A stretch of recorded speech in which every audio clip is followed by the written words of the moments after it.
Aloe vera आरो हालदैनि गलायनाया बारहावा गुबुंले जानाय आरो सन्देरनायनिफ्राय देहाखौ रैखाथि होनो हागोन। एल'भेरा आरो हालदैनि गलायनाया बारहावा गुबुंले जानाय आरो सन्देरनायजों जुजिनायाव देहाखौ हेफाजाब होयो।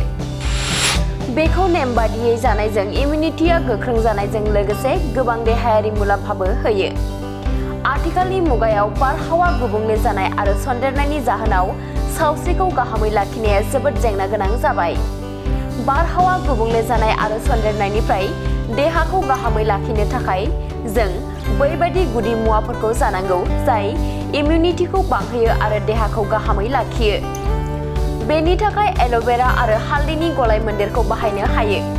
बेयो मोनसे मिथिंगायारि राहा जाय सन्देरनायनिफ्राय रैखाथि होनायनि अनगायैबो गोबां गुबुन गुबुन सावस्रि मुलाम्फाफोरबो होयो। एल'भेरा आरो हालदै मोननैयावबो एन्टिबेक्टेरियेल आरो एन्टिभाइरेल गुनफोर थायो। हालदैयाव थानाय कारकुमिनआ सन्देरनायखौ होबथानायाव मदद खालामो। हालदैखौ जायोब्ला देहानि इमिउनिटिया गोख्रों जायो। बेजों लोगोसे बोथोरारि लोमजानाय, गुजुनाय आरो गुबुन सन्देरग्रा बेरामफोरनि खैफोदाबो बाङाइ जायो। एल'भेरा जेलआबो बिगुरनि थाखाय जोबोद मुलाम्फा गोनां। बेयो मोखांनि महरखौ हाइड्रेट खालामनायजों लोगोसे मोखांनि महराव दागो आरो सिथरसिला जानायखौ गैया खालामो। हालदैनि एन्टि इनफ्लेमेटरि गुनआ मोखांनि महरनि बुखांनायखौ बाङाइ खालामो। हालदैया गेस, एसिडिटी आरो इरिटेबल बावेल सिन्ड्रम बायदि जाग्रा आदारनि जेंनाफोरखौ बाङाइ खालामनायाव मदद खालामो। एल'भेरानि रसआ हजम जानायखौ साबसिन खालामो आरो बिबुखौ मोजाङै लाखियो। एल'भेरानि रसखौ लोङोब्ला उदैनि जेंनाया बाङाइ जायो आरो दोगोन खान्थियाबो गोख्रों जायो। फुंनि समाव उदै खालियाव हालदै आरो एल'भेरानि गलायनायखौ लोङोब्ला देहानि गोहोनि थाखोआ बांनो हागौ।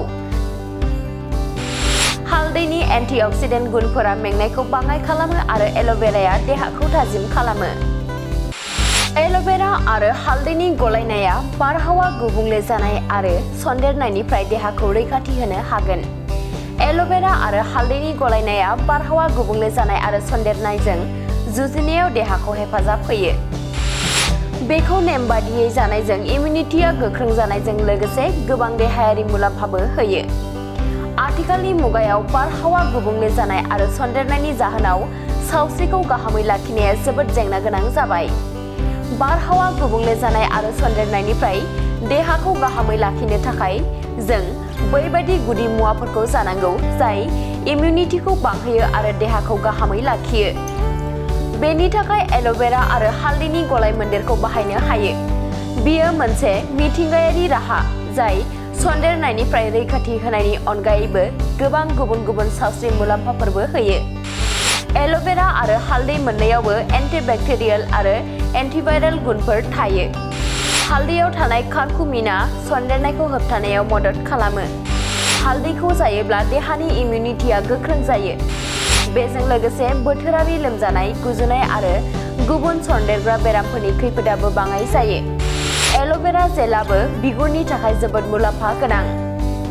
बेयो मोखांनि महरखौ हाइड्रेट खालामनायजों लोगोसे मोखांनि महराव दागो आरो सिथरसिला जानायखौ गैया खालामो।